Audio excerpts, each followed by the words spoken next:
उत्तम क्षमा करो जो भाव है,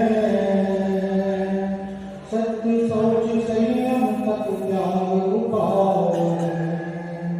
आत्मचर ब्रह्मचर्य कर्म रस सार है, चहुगति रुख से पार मुक्ति करतार है।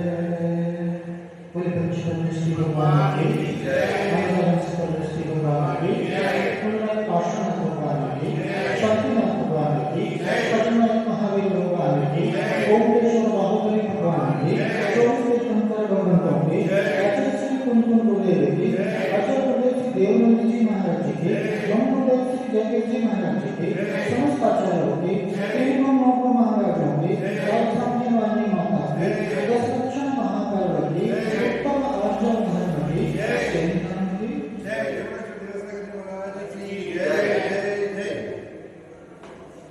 सुख सभी चाहते हैं, दुख कोई नहीं चाहता, लेकिन मालूम है चारों गतियों में कौन सी गति में सबसे ज्यादा दुख है?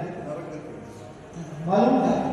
सामान्यतः यही जवाब सामने आता है कि सबसे ज्यादा दुख किसमें है? नरक गति में है। लेकिन शास्त्र कहता है, आचार्य कहते हैं कि सबसे ज्यादा दुख कहाँ है? तिर्यंच गति। तिर्यंच गति निगोद में सबसे ज्यादा दुख है। एक श्वास में 8-10 बार जन्मों मरो सैयों दुख हुआ कि एक श्वास जितना हम लेकर के छोड़ देते ना, इतने समय अंतराल में वो निरोध का जीव 18 बार जन्मता है, मरता है, मतलब वो ठीक से जीव नहीं पाता। ऐसी दशा निरोध में होती है, तो वो निरोध गति किसमें आती है? तिर्यंच में। और आचार्य क्या कहते हैं? अजय श्री उमा स्वामी कहते हैं माया त्रिलोक की शक्ति। मायाचारी करने वाला व्यक्ति तिर्यंच गति को प्राप्त होगा। हमने क्रोध का अभाव किया और क्षमा धर्म को प्राप्त किया। हमने अहंकार का मान का अभाव किया और मार्गव धर्म को प्राप्त किया। आज गाड़ी है आर्जव धर्म की, और आर्जव धर्म क्या कहता है कि अपने अंदर की मायाचारी, छल कपट, ठगी, इसके व्यापार को बंद करके जो आत्मा का शुद्ध निश्चल स्वभाव है, वह क्या है? आर्जव धर्म है। अगर तिर्यंच गति में दुख को नहीं प्राप्त करना चाहते हो, तो जीवन से मायाचार को, छल कपट को, ठगी को क्या करो? दूर करो, इसका अभाव करो। तो ये क्या होगा? हम सदगति की प्राप्ति कर सकते हैं। मायाचार के प्रभाव से दुर्गति की प्राप्ति होना निश्चित है। मायाचारी कहो, छल कपट कहो, झूठ कहो, फरेब कहो, ठगी कहो, धोखा कहो, सब क्या है? एक ही बात है। और जहां पर ये सारी चीजें हैं, वहां पर आर्जव धर्म नहीं है। आचार्य कहते हैं योगस्य वक्तृता आर्जव, योग मन वचन काय की एक रूपता का नाम क्या है? आर्जव धर्म है। जहां मन में कुछ चल रहा है, वचन के माध्यम से कुछ और व्यक्त हो रहा है, और क्रिया के माध्यम से और कोई क्रिया हो रही है, जहां पर मन वचन काय की विरुद्धता पाई गई, वो क्या है? आर्जव धर्म नहीं है, वो मायाचार, वो ठगी। मन वचन काय की एक रूपता का नाम क्या है? आर्जव धर्म है। सरलता, सहजता इस सुख का आधार है। क्या अपने दोषों को छिपाना, अपने गुणों को बढ़ा चढ़ा करके कहना, ये सब क्या? जो हो जैसे हो वैसे हो, ऋजु भाव आज ऋजुता का, सरलता का, सहजता का नाम क्या है? आर्जव धर्म है। जिस प्रकार से एक बालक होता है, एक 2 साल का बच्चा होता है, वो कैसा होता है? सहज होता है, सरल होता है, उसके अंदर कोई छल कपट माया जाति नहीं होती, भोला बालक होते हैं। ऐसा बालक के समान जिसकी वृत्ति हो, वो क्या कहलाता है? आर्जव धर्म का है। बच्चा होता है ना, अब क्या हुआ कि डोरबेल रखी, तो पिता ने क्या देखा? उन्हें होगी ना बीट दरवाजे में देखने वाली, बाहर कौन खड़ा है, घंटी कौन बजा रहा है? तो देखा तो लेनदार खड़ा हुआ था, पैसे लेने आया था, उधारी ले रखी थी तो पैसे लेने आया था। तो क्या कहा बच्चे को, 2 साल के बच्चे को बोला जाओ गेट खोलो, तो क्या बोलो? पापा नहीं है, पापा घर पे, पिताजी नहीं है। अब बच्चे की सरलता देखो, वो बच्चा तो बच्चा है, वो गेट खोलता है, बच्चा कहता है पापा कह रहे हैं कि पापा घर पे नहीं है। ऐसी सरलता, ऐसा सीधापन, ऐसा सहजता, जैसे कि खुली किताब में उसको कुछ छिपाने जैसे दिखावटी बना नहीं हो,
उसके हाथ को पकड़ा, बोले कि तू क्या कहेगी, मैं कहता हूँ सब।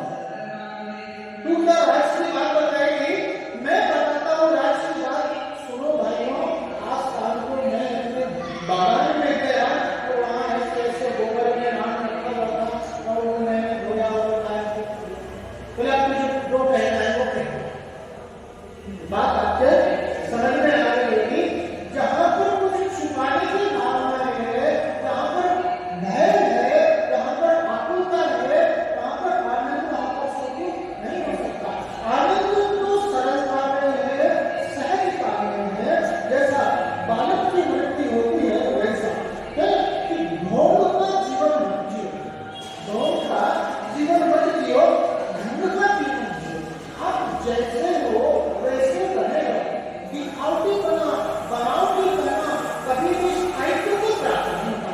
एक न एक दिन वो राज खुलता ही है। और आप जैसे हो वैसे रहोगे तो सरलता, सहजता आपके लिए कभी भी आकुलता का कारण नहीं बनेगी। कपट छिपाए न छिपे, छिपे न मेटो भाव, दाबी दूबी न रहे रूई न प्रतीका। कपट कभी, छल कपट, चोरी, मायाजाली कभी छिपता नहीं, कितना भी छिपा है। जिस प्रकार से रूई है ना, रूई कभी कपास, उसमें आग लग जाए, थोड़ी सी चिंगारी भी लग जाए तो वो कभी छुपेगी क्या? थोड़ी देर में वो भड़क करके सामने। ये चोरी, ये मायाजाली क्या ये कभी छुपती नहीं है। इसलिए क्या करने यहाँ जाए, सरलता को अपनाओ, सहजता को अपनाओ। आइए अपन पंडित जी के पूजा की पंक्तियों के आधार से थोड़ा और इस आर्जो धर्म को समझते हैं। क्या कहते हैं? कपट न कीजे कोय, चोरन के गुर ना बसे, सरल स्वभावी हो ताके घर बहु संपदा। क्या कहते हैं? कपट न कीजे कोय, कपट कभी मत करो, छल मत करो, मायाजाली मत करो, ठगी मत करो। क्यों? चोरन के गुर ना बसे। चोर होते उनका कोई एक निश्चित स्थान नहीं होता, उनके गांव कभी बसते नहीं है, वो कभी एक स्थान पर टिक करके नहीं रह सकते। विजय माल्या का कितना करोड़ का उसने गबन किया, लेकिन मालूम है किसी को कहाँ है विजय माल्या अभी वर्तमान में कहाँ है? एक शहर से दूसरे शहर, एक देश से दूसरे देश भागता फिरता है। जहाँ भी जाता है मीडिया में लोग उसे पहचानते हैं। कहाँ से निकलेगा? जहाँ भी लोग उसे पहचानते जाते हैं, विजय माल्या मेरा मालना, विजय माल्या धोखा, धोखेबाज है, चोर है, बेईमान है। कहीं भी वह निश्चित होकर के नहीं रह सकता। चोरन के गुर ना बसे, सरल स्वभावी हो ताके घर बहु संपदा। जो सरल स्वभावी है ताके घर बहु संपदा, वही संपदा वाला है। क्या करेगा महाराज?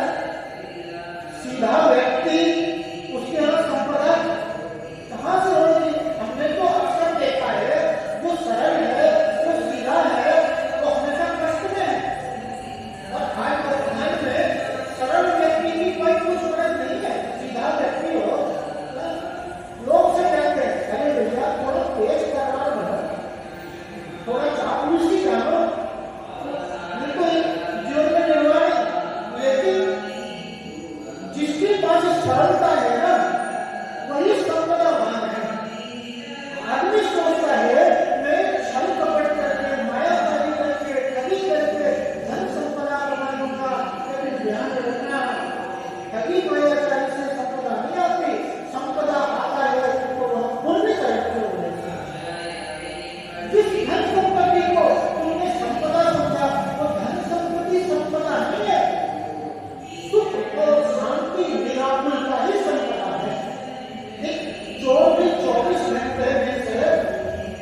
रंजकता बहुत मुस्कुराती फिर थोड़ा सा भी छल कपट माया चाही है ना तो वह भी बहुत दुख का कारण बनती है। जैसे कोई व्यक्ति किराने की दुकान पर शक्कर लेने गया, 1 किलो शक्कर दे दो तो उसने क्या किया, 70 रुपए किलो के हिसाब से उसे शक्कर दिया तो 100 ग्राम कम दिया, 900 ग्राम मार दिया उसने। तो मन में क्या सोच हो रहा है कि मैंने इतने 10 रुपए 5 रुपए 7 रुपए मैंने बचा लिया, 7 रुपए मेरे गले में आ गए। लेकिन विचार करो कि जिस गले में आए, तिजोरी में आए, वो तिजोरी किसका है, लोहे का तिजोरी है। उस लोहे की तिजोरी में 7 रुपए आए, लेकिन इसकी तिजोरी में क्या आए जिसने बताया, पाप करना है। इसकी तिजोरी में क्या है, पाप करना है। वो 7 रुपए का भोग ये कर भी पाएगा, इसका कोई ठिकाना नहीं, ना तो उस 7 रुपए का भोग करेगा। इसके परिवार वाले करेंगे, बच्चे करेंगे या ये खुद करेगा, इसका कोई ठिकाना नहीं है। लेकिन जो पाप कर्म जो इसके खाते में आए, इस पाप कर्म का भोक्ता कौन होगा, ये खुद होगा। जो पेट जिससे माया थोड़ी भी माया चाही, थोड़ा भी छल कपट बहुत दुख का, बहुत तकलीफ का कारण होता है। वर्तमान में तो प्रसन्नता हो रही है कि मैंने सामने वाले को ठग लिया और मेरे पास मुझे पैसे आ गए, लेकिन इसका परिणाम बहुत दुख, बहुत कष्ट, बहुत तकलीफ, दुर्गति रूप होकर के जीवन में आता है। तो क्या करें, मन में हो सो वचन तो चाहिए, वचन हो सो तन सो करिए, करिए सरल मुझोग अपने, देख निर्मल आरसी, मुख करे जैसा लगे तैसा, कपट प्रीति अपारसी। मन में हो सो वचन तो चाहिए और वचन हो सो तन से। जो मन में हो वचन में हो और जो वचन में हो तो, लेकिन यहाँ बारीकी में जानने की आवश्यकता है।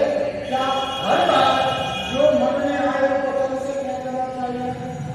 अगर मन में आ जाए किसी को गाली दे देगा तो गाली दे देना चाहिएगा, कटु शब्द बोलना चाहिएगा। मन में आया कि मैं तुझे मार दूंगा तो मार देना चाहिएगा। महाभारत का प्रसंग है, अर्जुन ने प्रतिज्ञा ले ली, अर्जुन ने प्रतिज्ञा ले ली कि शाम का अगर जयद्रथ का वध नहीं कर दिया तो मैं क्या अग्नि में समाहित हो जाऊंगा, अपने आप की आहुति दे दूंगा अगर शाम को जयद्रथ का वध नहीं किया। हालांकि शाम तक उसने जयद्रथ का वध कर दिया, लेकिन क्या राजपूत की जुबान है जो बोल दिया वो कहते रखेगा। अर्जुन के लिए भी अग्नि में समाहित होना जरूरी था क्या? यहाँ पर एक जो मन में आए वह वचन से नहीं कहो, और वो वचन से आए वह कहे दो, वह काया के माध्यम से नहीं करो। आपने अज्ञानता भावुकता बस कोई छोटी प्रतिज्ञा ले ले, जैसा अर्जुन की प्रतिज्ञा थी, ऐसे कोई छोटी प्रतिज्ञा ले ली तो उस प्रतिज्ञा को तोड़ने में भलाई है।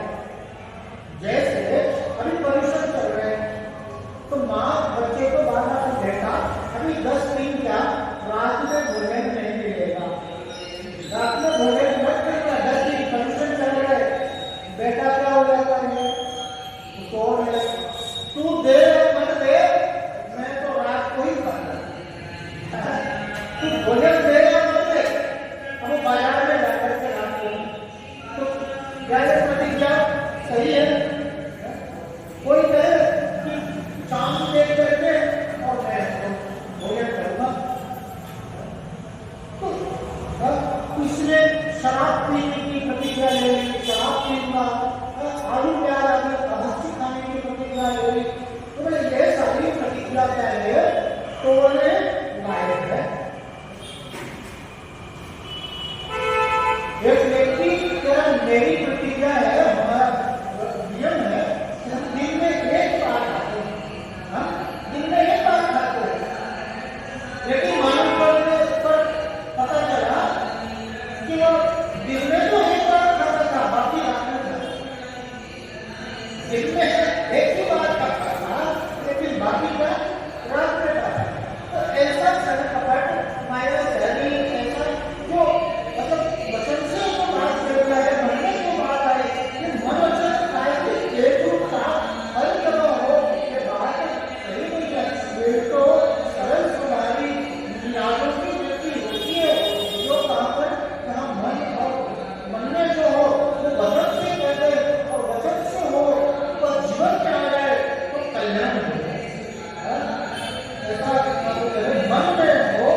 दीवार जिस प्रकार से कैसा है जलाता है, उसी प्रकार से छल मायाचारी पकड़ता है, उस अंगार के समान जलाने वाली है।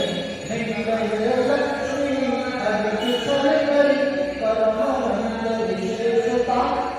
क्या करे? ज्यादा पैसा धन संपत्ति छल कपट से नहीं आता। आप देखो, आप ऋण किसके आगे रहती है?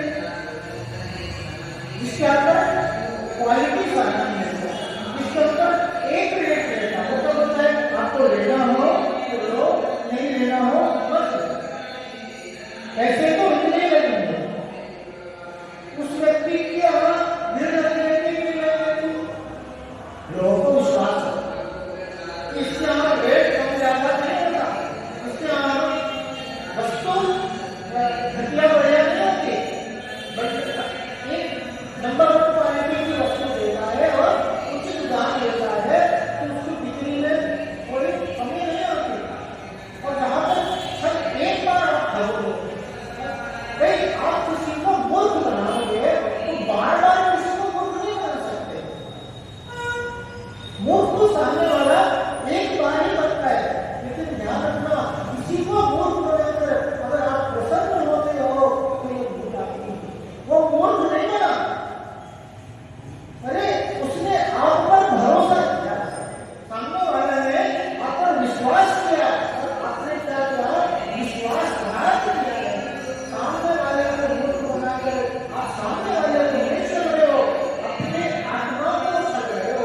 कर्म बल विशेषता, उससे बाद आपके लिए पाप कर्म का बंद होने वाला है, आपकी हानि होने वाली है, अहित होने वाला है। भय त्यागी तुम विराट फिर आप उतार देता। जो मायाचारी व्यक्ति होता है वो आपत्ति को नहीं देखता। देखो, क्रोध करने वाला व्यक्ति खुद को मालूम है कि मैं क्रोध कर रहा हूं, मैं गलत कर रहा हूं। अहंकार करने वाले व्यक्ति को भी मालूम है मैं अहंकार कर रहा हूं, खुद को भी मालूम होता है और सामने वाले को भी मालूम होता है कि क्रोधी व्यक्ति से, अहंकारी व्यक्ति से वो दूरी बना करके रखता है। लेकिन मायाचारी एक ऐसा विषय है जो न स्वयं को दिखता है और सामने वाले को दिखता है। इसके माध्यम से मेरा हित अहित हो रहा है, मेरे दुर्गति का कारण हो रहा है। मायाचारी इस बात का एहसास उन्हें भी नहीं देता।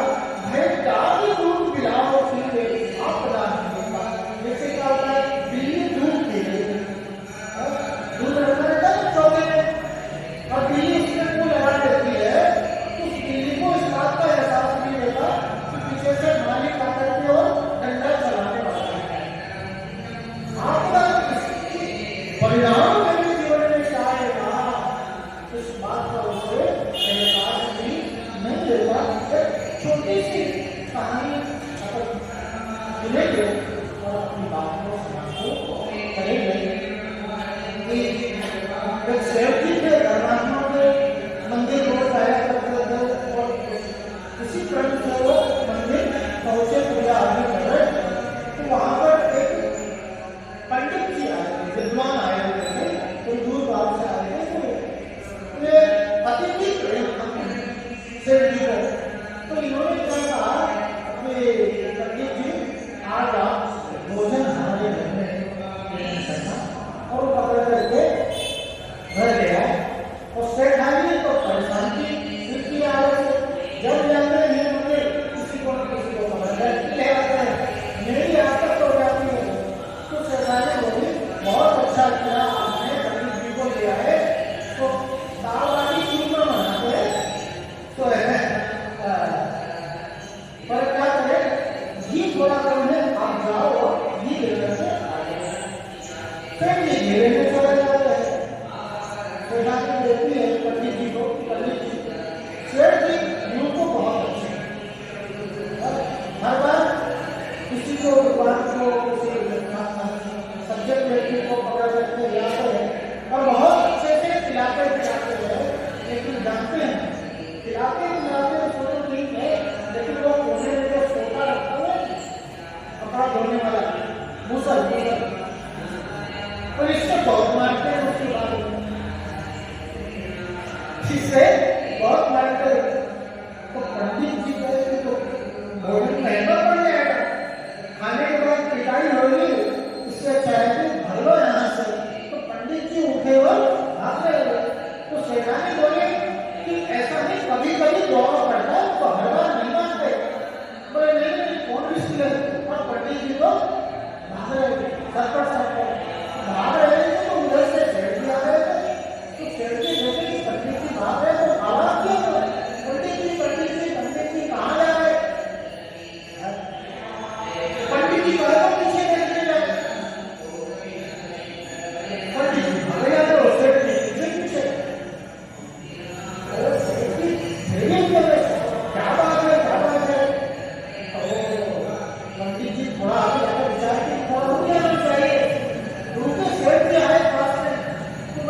भगवान की, शक्तिमान भगवान की, सत्यनारायण महावीर भगवान की, ओंकेश्वर बाहुबली भगवान की, 24 संकर भगवान की, अजय से कुंडल कुंडल की, अजय से देवमन जी महाराज की, मंगल से जगती महाराज की, समस्त आचार्यों की, तीर्थों महाराज की, दादा साहब ने नंदी महाराज की, दशलक्षण महापर्व की, उत्तम आलोक धर्म की, जैन की,